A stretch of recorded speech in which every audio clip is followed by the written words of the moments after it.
네, 안녕하세요. 이번 시간에는 카테고리 이론에 대해 간략하게 입문해보는 시간을 가지도록 하겠습니다.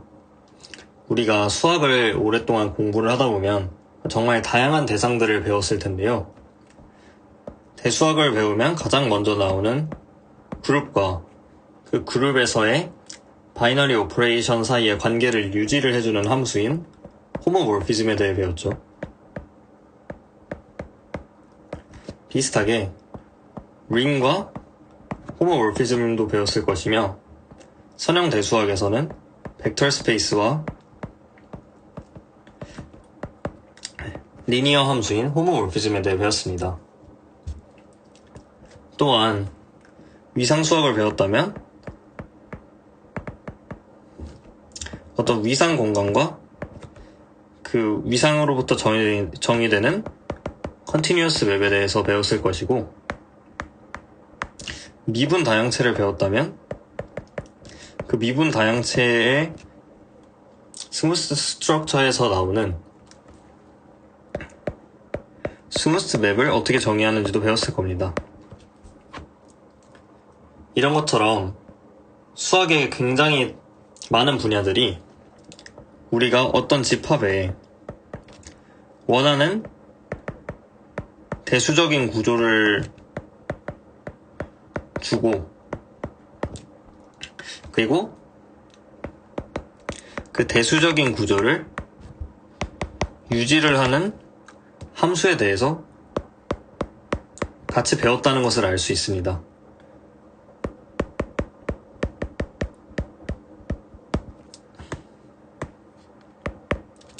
이런 것을 일반화할 수 있는 방법이 없을까요?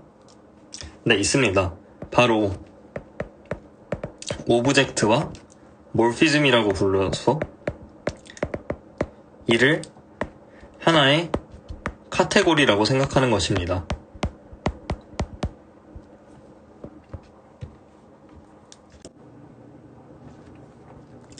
카테고리 C는 다음과 같이 이루어져 있습니다. 먼저 오브젝트들의 클래스인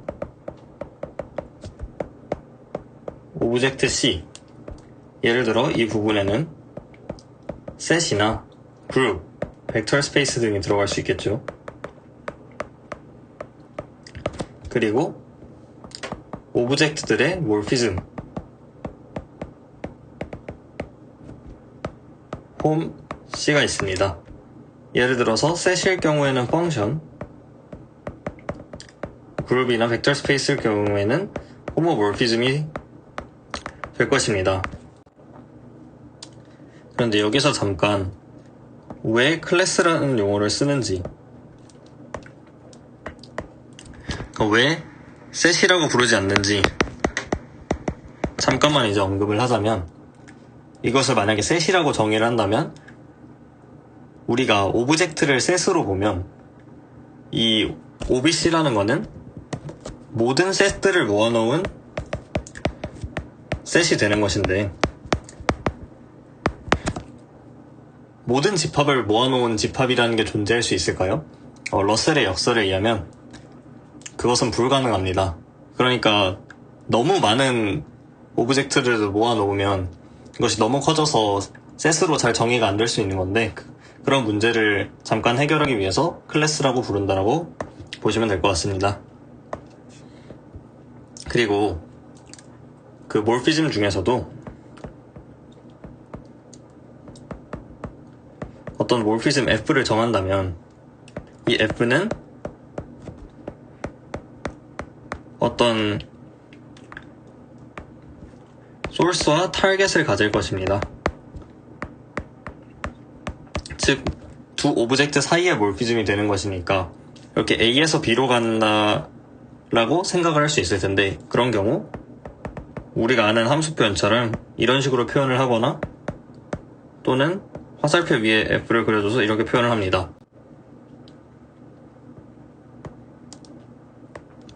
또한 특별히 A에서 B로 가는 오브젝트들을 모아놓은 것을 다음과 같이 표현합니다.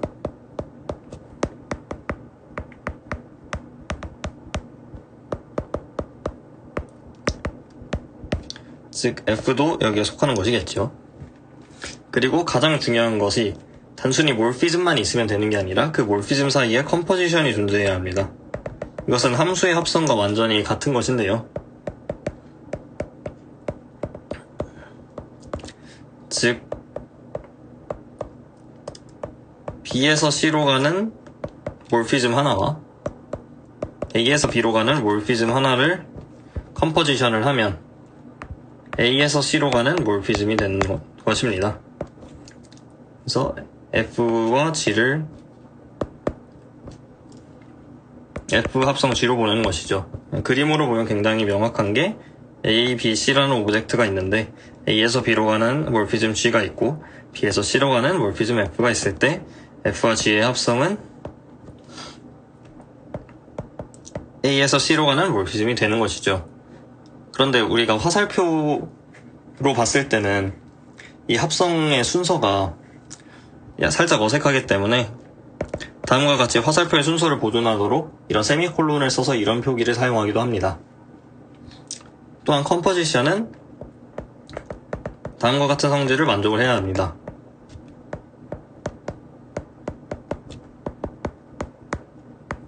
먼저 첫 번째로 연산의 순서가 중요하지 않아야 합니다. 이것은 우리가 일반적으로 알고 있는 함수에 대응시켜보면 정말 당연히 성립을 해야 하는 성질이겠죠. 그리고 또한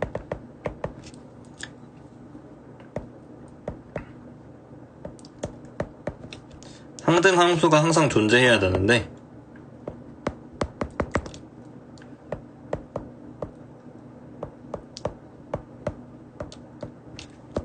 모든 임의의 몰피즘에 대해서 컴포지션을 했을 때 소스와 타겟에 대해서 각각 아이덴티티를 컴포지션을 했을 때 원래 함수랑 변하지 않는 이러한 아이덴티티 몰피즘을 모든 셋에 대해 항상 찾을 수 있어야 합니다. 이 모든 조건을 만족하는 경우 C를 카테고리라고 부릅니다. 이제 카테고리에 예시들을 몇 개 알아보겠습니다. 먼저 set 카테고리가 있는데 이것은 가장 단순히 집합만 보고 아무런 algebraic structure를 주지 않은 것이죠. 그러니까 오브젝트는 셋이고 그 몰피즘은 단순히 펑션이 됩니다.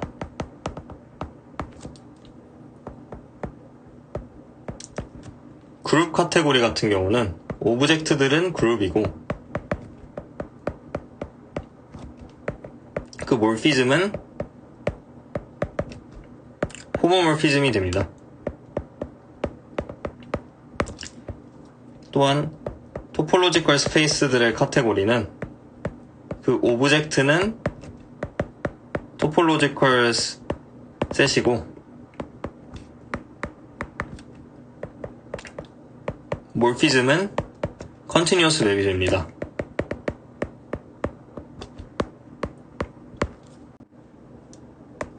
이때 우리가 호모몰피즘 중에서도 특별히 아이소몰피즘에 대해서도 대수학에서 굉장히 중요하게 다뤘던 것을 기억해내 봅시다. 아이소몰피즘이란 무엇일까요? 두 오브젝트 A와 B가 있을 때 A에서 B로 가는 몰피즘 파이가 존재하는데 B에서 A로 가는 몰피즘 파이 인버스가 존재한다면 A와 B는 아이소몰픽하다고 하고 그때 이 몰피즘 파이를 아이소몰피즘이라고 불렀습니다.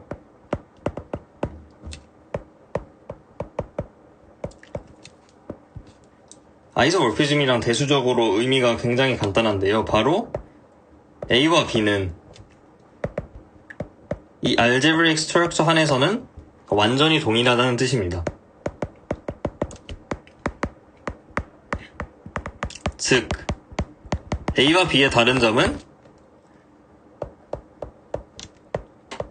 그 원소들의 이름들만 다른 것 뿐입니다. 본질적으로는 똑같지만 그냥 이름들만 달라지는 것이죠. 이럴 경우 아이소모피즘 파이란 결국 이름 바꾸기에 불과합니다. 예를 들어서 set일 경우에는 단순히 펑션이기 때문에 1대1 대응이 있으면 아이소모피즘이 됩니다. 그런데 1대1 대응이 있다는 것은 결국 A와 B, 집합 A와 집합 B의 크기가 같다는 것인데, 생각을 해보시면 집합이라는 것 자체가 아무런 특별한 구조 없이 집합만 있으면 결국 그 원소의 개수가 본질을 결정을 하는 거죠. 그러니까 원소의 개수만 같다면 사실 집합으로서는 전혀 구분할 수가 없습니다. 또한 그룹 같은 경우에는 우리가 진정한 의미에서 아이소모피즘이 있었고, 토폴로지 같은 경우에는 어떤 컨티뉴어스 맵이 있는데 역함수도 컨티뉴어스일 경우 이를 호메오몰피즘이라고 불렀죠. 스무트 매니폴드에서는 어떤 스무트 맵이 있는데 인버스 맵도 스무스일 경우 이를 디페오몰피즘이라고 불렀습니다.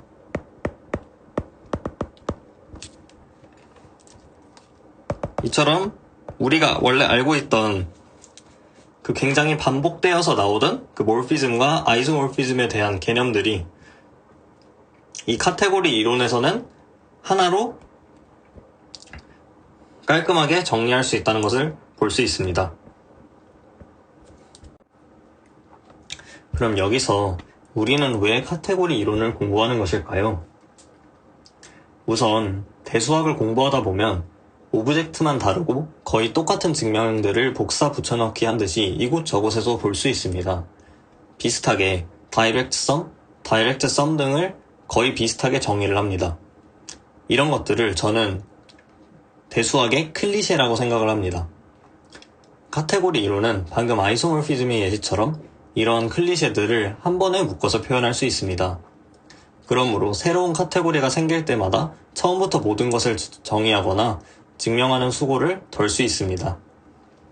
또한 기존에는 한 카테고리 내의 연관관계만 다룰 수 있었다면 카테고리 이론을 통해 서로 다른 두 카테고리 사이의 관계도 나타낼 수 있습니다. 이는 곧 배울 펑터를 통해 가능합니다. 마지막으로 우리가 몰피즘을 곧 오브젝트들 사이의 화살표로 생각할 수 있는데요. 이 화살표를 오브젝트로 정의해서 새로운 카테고리를 만들 수 있습니다.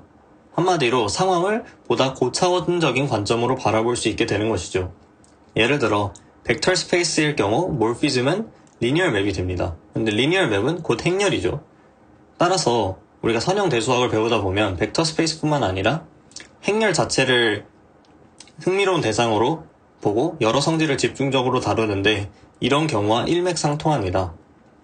이런저런 이유로 카테고리 이론은 현대 수학에서 유용한 언어로서 자리를 잡았습니다. 마지막으로 펑터에 대해 알아보겠습니다. 펑터란 카테고리 C와 D가 있을 때 C와 D 사이에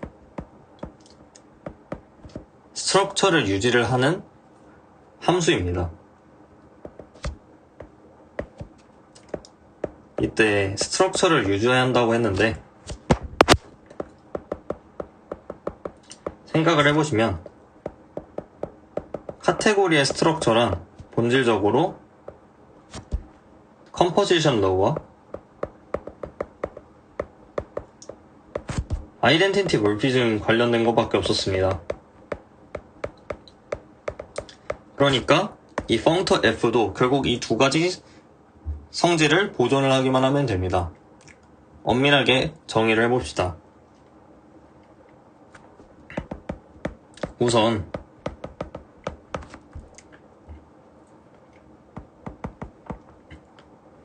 C 오브젝트 X에 대해서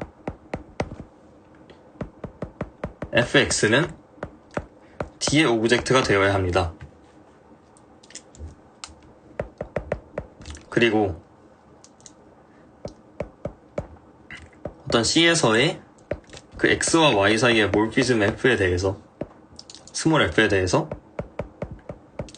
이 f는 D에서 그 대응되는 오브젝트들 사이에 몰피즘으로 대응이 되어야 합니다. 또한 다음의 성질들을 만족을 해야 되는데요.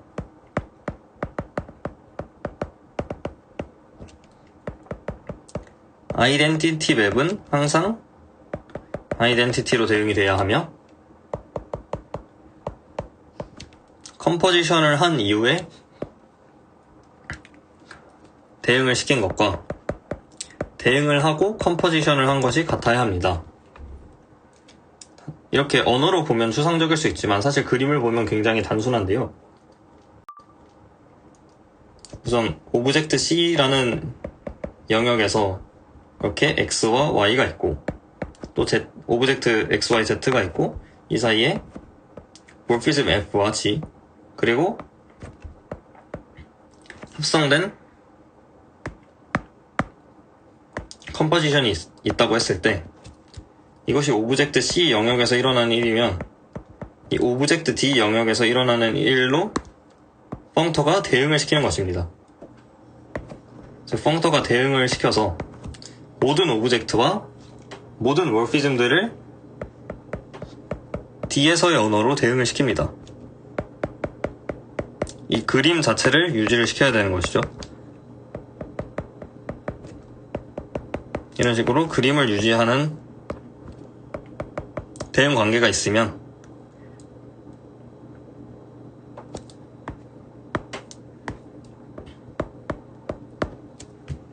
이러한 F를 바로 펑터라고 하는 것입니다.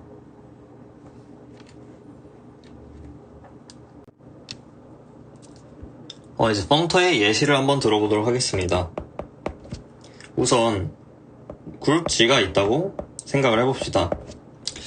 근데 우리는 그룹 G를 카테고리로 보는 방법이 있습니다.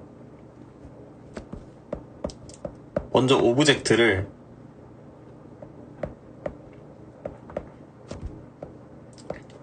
아무것도 없는 그냥 무의미한 이런 검은색 점으로 나타낼 텐데, 이런 오브젝트로 생각을 하고 이 몰피즘을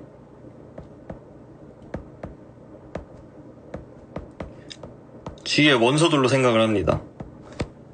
이게 어떻게 되는 것이냐면, 결국 이 오브젝트는 내가 진짜 정말 아무 의미 없이 앱스트랙한 존재이고, 여기서의 몰피즘을 G의 원소 G랑 H로 두면 결국 이것이 이제 합성이 되는 것인데,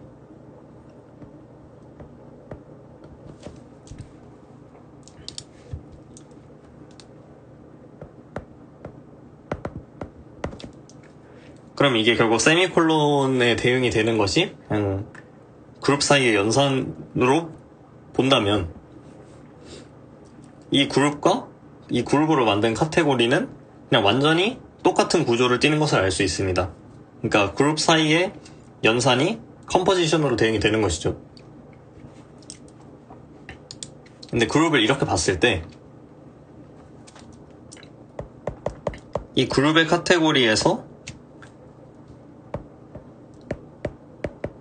셋들의 카테고리로 가는 펑터를 정의해보도록 하겠습니다. 그러면 이런 펑터 F가 존재한다고 했을 때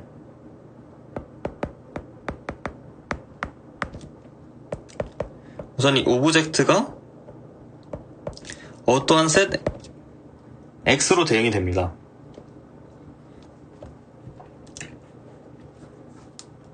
그러면 우선 그룹에 항등원이 있을 때 이 그룹의 항등원이 이 카테고리로 봤을 때는 아이덴티티 맵이 되는 것이죠. 그러니까 이것은 펑터에 의해 X의 아이덴티티 맵이 되어야 합니다. 또한 이 펑터가 G를 대응시키는 것을 어떠한 X에서 X로 가는 함수가 될 텐데요. 그러면 펑터의 성질에 의해 다음과 같이 쓸 수 있을 텐데.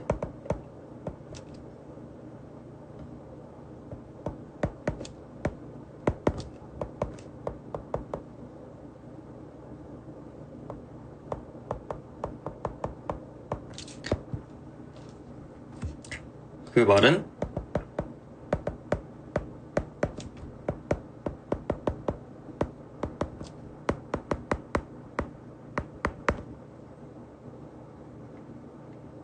다음과 같이 된다는 것입니다. 그런데 우리가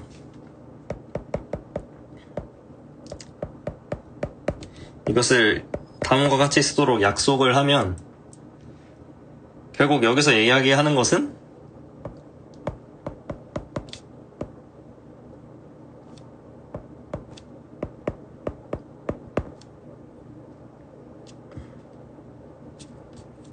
다음과 같은 성질을 만족을 한다는 것인데, 이는 결국 x가 g셋이고 이것은 g에 의한 그룹 액션을 나타낸다는 것을 알 수 있습니다. 즉, 이 펑터 f는 g의 그룹 액션을 나타냅니다. 비슷하게 이번에는 셋이 아니라 벡터 스페이스에 대해서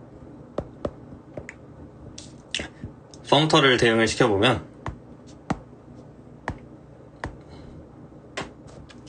이번엔 이것이 representation, 표현론과 대응이 됩니다.